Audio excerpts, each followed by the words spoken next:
Sallallahu ala Muhammad. Sallallahu alaihi wasallam. Sallallahu ala Muhammad. Sallallahu alaihi wasallam. Ya Nabi salam alaika. Ya Rasul salam alaika. Ya Habibi salam alaika. Salawatullah alaika.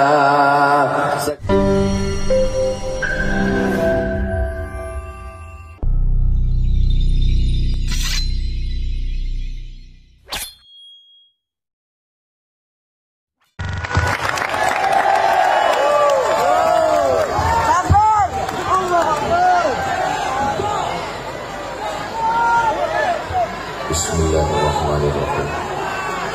Assalamualaikum warahmatullahi wabarakatuh.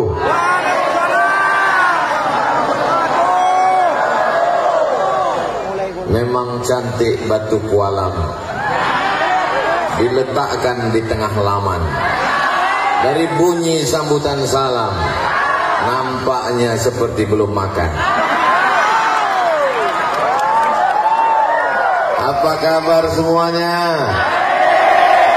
Saya Kaifa haluk? How are you today?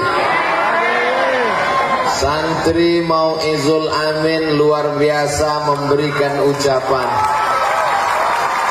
Always love Ustadz Abdul Somad. Jawabannya me too.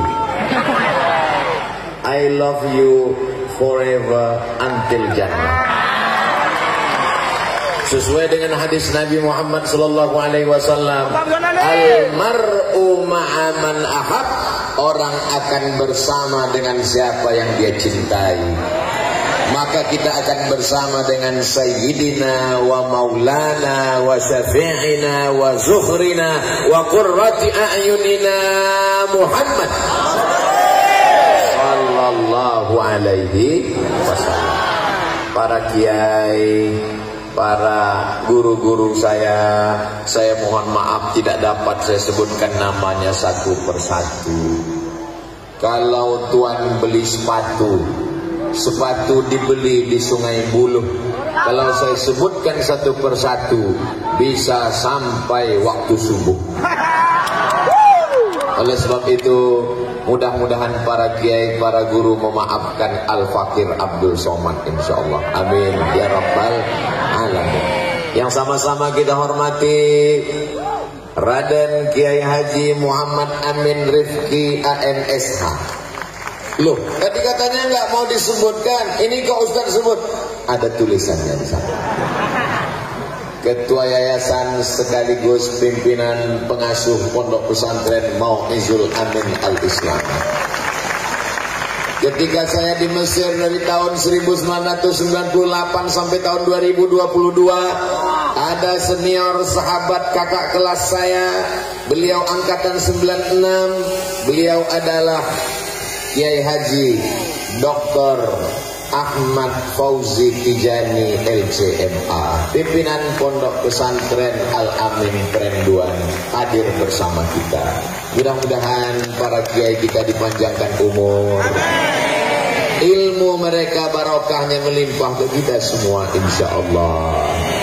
Allahumma mat'na bi asma'ina wa absarina wa quwwatina ma ahyaitana.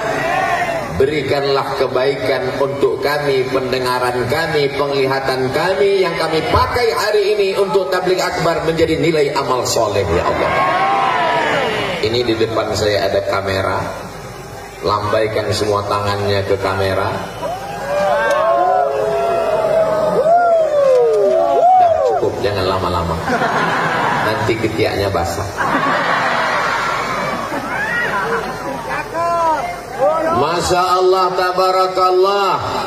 Kalau tuan sakit kaki, jangan dipakai membersihkan laman.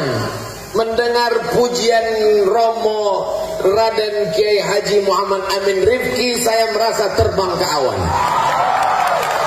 Oh, lambung saya dipuji, hampir hidung saya sebesar terowongan Mina. Itu adalah ungkapan kesenangan hati beliau. Mudah-mudahan Allah membalas segala kebaikan. Man ahsana ilaikum, siapa yang sudah berbuat baik kepada kamu, fakafi'uhu, balaslah. Kalau kamu tidak sanggup membalas, doakan. Saya hanya mampu mendoakan seperti yang diajarkan Nabi Muhammad SAW. Jazakumullahu khairal jaza. Semoga Allah memberikan balasan kebaikan sampai hari kiamat insyaallah. Amin. Kalau tuan pergi ke Mekah, bawa jugalah sang calon. Sudah lama saya tausiah, baru inilah melepas balon. Bolak-balik tausiah. Dari mulai ujung Aceh, Pulau Sabang, sampai ke Papua Barat, di Sorong, belum pernah melepas balon. Tapi di pesantren Mau'izul Amin, amazing, luar biasa. Pertanyaannya, balon tadi jatuhnya kemana? Insya Allah balon itu jatuh ke tempat anak-anak yang sedang main. Mereka pun ikut berbahagia. Mama, dapat balon, senang. Balonnya dari mana? Tertulis Mau'izul Amin. Idkhalus surur fi qulubil mu'minin. Menyenangkan hati orang beriman. Kami nggak senang hari ini Pak Ustadz. Kami mau dengar tausiah tapi kami kepanasan. Aku juga. Tapi Ustadz kan pakai tenda. Memang pakai tenda, tapi mataharinya masih miring. Ustadz Somad enak di atas, kami di bawah nggak ada karpetnya. Ustadz di atas pakai karpet. Kau sangka aku enak di atas? Karpetnya basah. Kena hujan. Terkadang kita selalu melihat orang lain dapat nikmat, kata dia enak. Sama seperti orang yang sedang membajak sawah di tepi tol. Apa kata orang yang sedang membajak sawah? Oh, enaknya jadi orang kaya, naik mobil mewah. Padahal yang di dalam mobil nangis. Kenapa? Kredit belum lunas. Apa kata orang yang ada di dalam mobil yang mewah di jalan tol melesat? Apa kata dia? Enaknya jadi petani. Istrinya datang bawa rantang nasi siang jam 12. Duduk bersama anak, makan lahap. Yummy. Jadi sebenarnya nikmat itu adalah mensyukuri apa yang kita miliki. Betul? Seperti lagu nikmati alfat adanya. Ustadz Somad mentang-mentang tadi naik mobil mewah, bukan punya saya. Mentang-mentang mobilnya mahal, Ustadz naik ke atas melambai. Kalau nanti di dalam dibilang sombong, kacanya nggak dibuka, hitam 100%. Nggak mau nyapa orang. Apa nih Ustaz Somad katanya mengajarkan kita mesti rendah hati menyapa orang. Itu tadi makanya dibuka katanya, kami naik ke atas. Baru beli mobil mewah, begitu buka nggak tahu cara nutupnya. Hujan, banjir.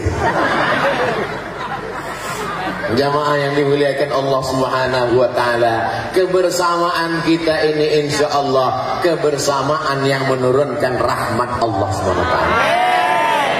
Majtama'a qaumun, sekelompok orang berkumpul, yatsluna kitab Allah, membaca ayat suci kitab Allah. Apakah kita hari ini sudah berkumpul? Sudah. Apakah ada yang membaca ayat suci kitab Allah? Sudah. Ada. Qorinya luar biasa. Juara di Makkah biasa, juara di Madinah biasa, juara di Maroko biasa. Tapi qori kita tadi juara di Amsterdam. Amsterdam, Leiden, Belanda yang menjajah kita 350 tahun. Ternyata di sana ada musabaqah tilawatil Quran. Begitu pahlawan bangsa kita berteriak Allahu Akbar, Belanda pun pulang pontang-panting ke Amsterdam. Yang tinggal di negeri kita tinggal satu, terong Belanda. Hari ini kita bertemu dengan Qari yang menang juara. Mudah-mudahan saudara kita di Belanda dapat hidayah masuk Islam semuanya. Bersyahadat asyhadu an la ilaha illallah wa asyhadu anna muhammadan rasulullah, yang akan mengajar mereka belajar Islam. Rukun salat ada 13, belajar akidah, wujud qidam baqa, mukhalafatul lil awadisi, wujud qidam baqa, mukhalafatul lil awadisi, iyamuhu binafsihi wahdaniyah kudrat iradat. Yang akan mengajar Islam ke Amsterdam adalah santri alumni Pondok Pesantren Mau'izul Amin. Amin. Kenapa? Karena mereka di sini diajarkan belajar bahasa asing. Dulu saya ketika di Maroko disuruh belajar bahasa Prancis, mengundurkan diri. Saya ngadap ke rektor, assalamualaikum Pak Rektor. Waalaikumsalam. Saya merasa bahasa Prancis ini nggak perlu dipelajari karena di Indonesia nggak berlaku. Lebih baik lancar bahasa Madura daripada bahasa Prancis. Kalau bisa bahasa Madura, tentu harga sate bisa turun. Saya sampai hari ini bahasa Madura cuma bisa 2. Pertama pas ketemu saya, yang kedua pas mau pulang matur setelangkong. Oke. Jamaah yang dimuliakan Allah Subhanahu wa taala, man arafa lughata qaumin amina makrahum. Siapa yang paham bahasa suatu kaum, maka dia akan selamat dari tipu daya mereka. Belajar bahasa Arab wajib. Kenapa? Karena kita baca Al-Quran pakai bahasa Arab, sholat pakai bahasa Arab. Belum pernah saya lihat ada orang sholat pakai bahasa Indonesia. Inna sholati my praying, wa mahyaya my life, wa mamati my die, lillahi ta'ala for you oh my God. Nggak ada. Kita berdoa sholat tetap pakai bahasa Arab. Kalau ada orang bahasa asing sholat, maka sholatnya batal. Begitu diajarkan dalam fikih mazhab Syafi'i, mazhab Hanafi, mazhab Maliki, mazhab Hanbali, 4 mazhab Ahlus Sunnah wal Jamaah. Di mana mereka belajar fikih dari mulai kitab yang kecil, matan Abi Suja', matan Takrib, kurang paham naik ke atas Fathul Qarib, naik lagi ke atas Kifayatul Akhyar. Setelah itu mereka membaca kitab I'anatul Talibin, mereka baca kitab yang lebih besar Al-Majmu' Syarah Mu'azzab, mereka baca kitab Mahalli, mereka baca kitab Qayyubi wa Umairah. Setelah matang mazhab Syafi'inya, barulah mereka belajar fikih Hanafi, fikih Maliki, fikih Hambali, fikih Al-Auza'i, fikih Sufyan Ats-Tsauri, fikih Imam Ibnu Abi Layla, fikih Sufyan Ibnu Uyainah. Di mana mereka belajar? Di kitab Al-Fiqhul Islami wa Adillatuh Syekh Wahbah Zuhaili. Di mana mereka belajar? Belajar Al-Fiqhu 'alal Madzahibil Arba'ah. Supaya apa? Supaya mereka matang dalam bidang fikih. Tapi kunci semuanya adalah bahasa Arab. Tapi kalau cuma bisa bahasa Arab, cuma bisa baca kitab, menjelaskannya bagaimana? Akan ada di antara anak-anak kita ini yang akan menerjemahkan ceramah Ustadz Abdul Somad pakai bahasa Mandarin, insya Allah. Sekarang kalau Abdul Somad ngomong ceramah bahasa Indonesia, yang ngerti orang Malaysia, yang ngerti orang Brunei Darussalam, yang nggak ngerti orang Singapura. Tapi kalau bahasa yang dikuasai, di antara anak-anak kita belajar bahasa Mandarin, nanti dia terjemahkan ceramah Abdul Somad sehingga semua orang Mandarin paham. Oh, hanya kencong-kencong lah.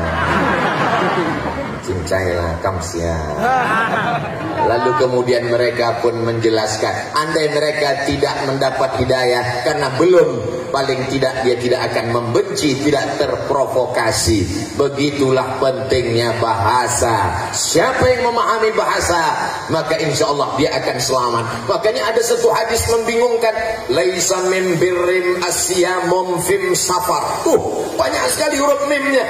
Laisa min birrim asyamum fim safar. Padahal bahasa Arabnya laisa minal birri asyamu fis safar. Bukanlah perbuatan baik berpuasa saat safar musafir. Ternyata Nabi ngomong bahasa himyar ketika dia ketemu dengan orang-orang himyar. Mohon maaf, Abdul Somad tidak menguasai bahasa asing, tidak menguasai bahasa saudaraku di Pulau Madura. Yang dia pakai adalah bahasa persatuan dari Sabang sampai Papua, bahasa Indonesia. Jamaah yang dimuliakan Allah Subhanahu wa taala. Poin pertama adalah penguasaan kitab kuning dan pesantren Mau'izul Amin Al-Islami. Tamat dari sini insya Allah menguasai kitab kuning.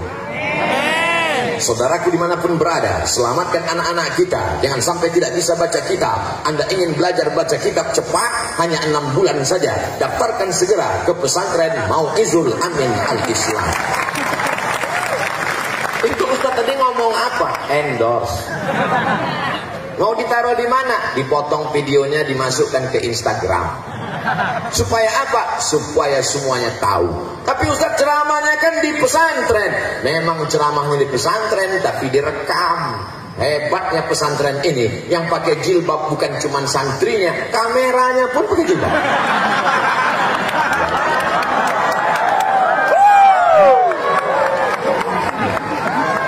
Memang betul-betul Islami. Jadi kalau saudara saya tadi Raden Kiai Haji Muhammad Amin Rifki mengatakan bahwa Pulau Madura 100% Muslim, bukan cuma manusianya, kameranya pun Islam juga. Adapun yang ini masih belum mu'alaf lagi. Sallallahu ala Muhammad, sallallahu alaihi wasallam, sallallahu ala Muhammad, sallallahu alaihi wasallam. Ya Nabi salam alaika, ya Rasul salam alaika, ya Habibi salam alaika, salawatullah alaika. Sekarang akidah anak-anak, benderanya boleh turun. Sekarang akidah anak-anak kita dirusak oleh liberal, betul? Betul. Sekuler, betul? Betul. Komunis, betul? Ateis, betul? Datang lagi kelompok yang lama-lama bangkit lagi sekarang. Apa dia? Khawarij, Murji'ah, Mu'tazilah, Qadariyah, Jabariyah, fitnah khalqil Quran, bermacam-macam.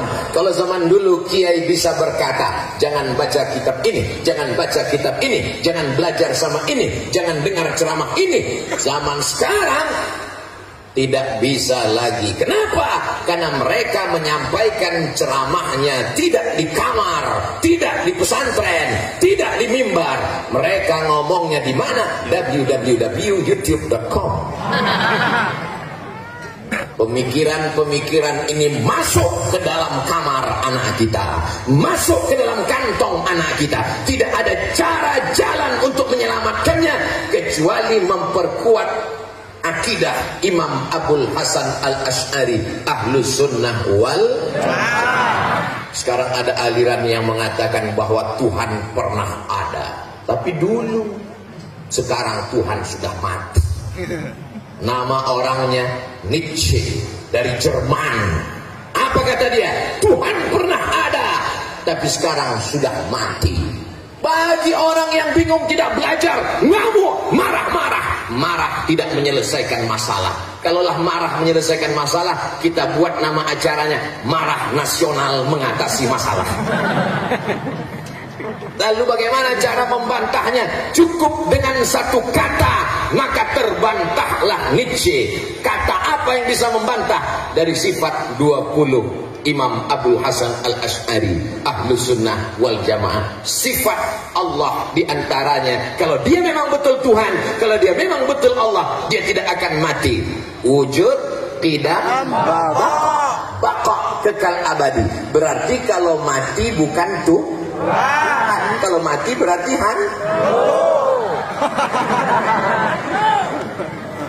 masa iya hantu mati? Iya Pak Ustadz, hantu itu kan berasal dari jin. Jin bisa mati apa enggak? Bisa. Kenapa mati? Kan dia punya nyawa. Semua yang bernyawa pasti akan mati. Kullu nafsin dha'iqatul maut. Semua akan berakhir.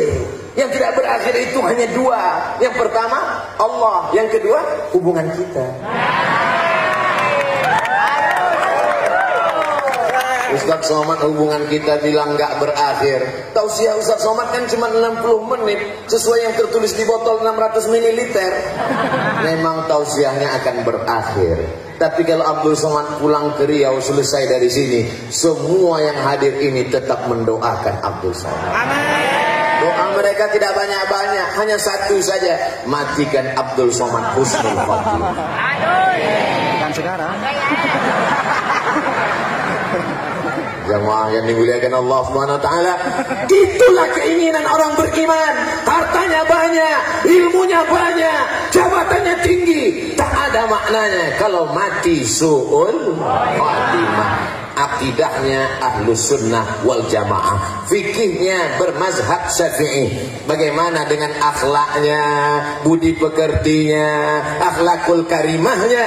Dia adalah tasawuf sunni yang disusun secara indah oleh Imam Al-Qusairi dalam Ar-Risalah Al-Qusairiyah, lengkap cantik dengan dalil-dalilnya, dituliskan oleh Imam Abu Hamid Al-Ghazali dalam kitab Ihya Ulumuddin. Kalau tuan pergi ke Makkah, jangan lupa membawa ikan duyung. Sudah lama saya berceramah, baru inilah dikasih payung. Mudah-mudahan saudaraku yang memberi payung diberikan, kalau sudah menikah keluarganya sakinah mawaddah warahmah. Kalau sudah menikah anaknya soleh dan solehah. Tapi tolong setiap beberapa menit diganti. Enggak apa-apa. Ini namanya latihan di padang mahsyar. Panas apa enggak panas? Panas. Tapi nanti di padang mahsyar akan ada yang menaung. Sab'atun yuzilluhumullah, 7 golongan yang akan dapat naungan atap tenda yauma la zilla illa zilluh. Hari itu tak ada tempat bernaung. Hari ini ada yang bernaung di bawah atap kubah masjid, tapi sampai masanya kubah masjid ini akan tercabut. Wa takunul jibalu kal innil manfur. Pada saat itu gunung-gunung akan tercabut seperti bulu kambing dihembus angin. Ambil bulu kambing, cukur, letakkan ke telapak tangan, hembus. Kalau ada orang kaya yang sombong, ada pejabat yang angkuh, jangan marah. Ambil bulu kambing, bacakan watakunul jibalu kal ihnil maut. Siapa yang kaya, siapa yang gagah perkasa akan hancur berkeping dan mati. Tapi ada orang yang dapat naungan. Siapa dia? Rajulani, 2 orang. Tahabba fillah, berkasih sayang karena Allah. Ijtama'a alaih, berteman karena Allah. Wa tafarraqa alaih, berpisah pun karena Allah. Jadikanlah kami siang ini semuanya bersaudara karena Engkau ya Allah. Saudaraku yang hari ini merasa kepanasan, sabar, karena tausiah ini tidak akan lama. Berakhir tepat jam 11 karena dimulai jam 10. Ustaz kok tahu? Jam tanganku kan hidup. Untuk apa anak saya di pesantren? Lebih baik anak saya di rumah. Ada orang yang berpikir demikian? Banyak. Ngapain anak saya di pesantren? Anakmu masuk kelas jam 8 pagi, betul? Jam 12 siang dia pulang. Ketika dia pulang dari sekolahnya, dia cabut. Dia main ke mall. Mall nggak ada Pak Ustadz. Dia main ke semak-semak sama pacarnya. Apakah bisa ibu menjaga anak ibu? Apakah bisa bapak menjaga anak bapak?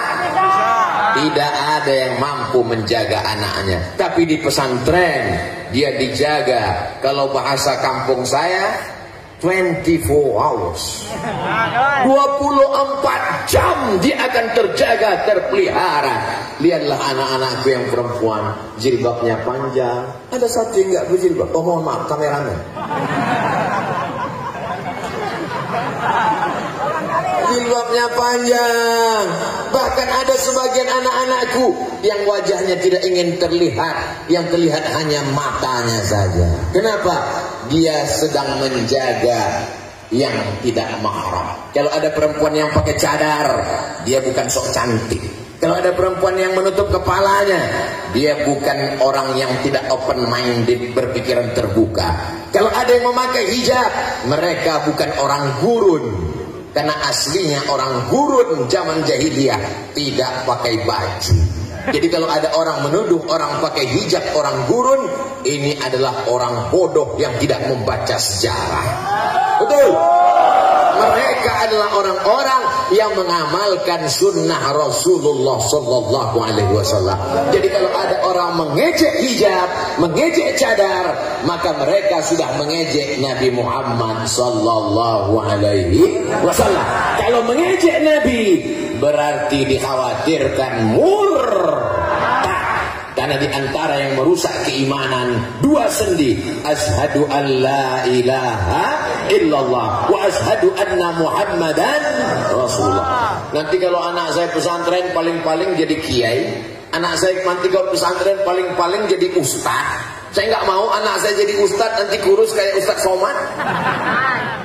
Saya duduk di samping Pak Polisi. Apa kata Pak Polisi? Ustaz Somad, saya alumni pesantren Bata-Bata. Betul ada pesantren Bata-Bata. Betul. Paling besar. Alumni pesantren bisa jadi polisi. Kira-kira mana yang lebih efektif berdakwah? Ustaz apa polisi? Bingung adik-adik.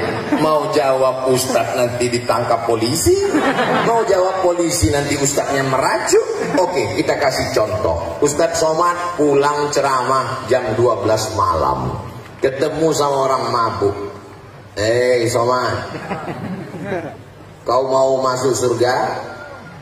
Masya Allah, tabarakallah. Mudah-mudahan yang ngasih tisu guru kita masuk surga. Amin. Dengan tisu-tisunya. Syukran ya, jazakumullah khairan, barakallahu fiik. Ustaz Somad pulang jam 12 malam, ketemu sama orang mabuk, sakau, pakai narkoba. Dia ngejek,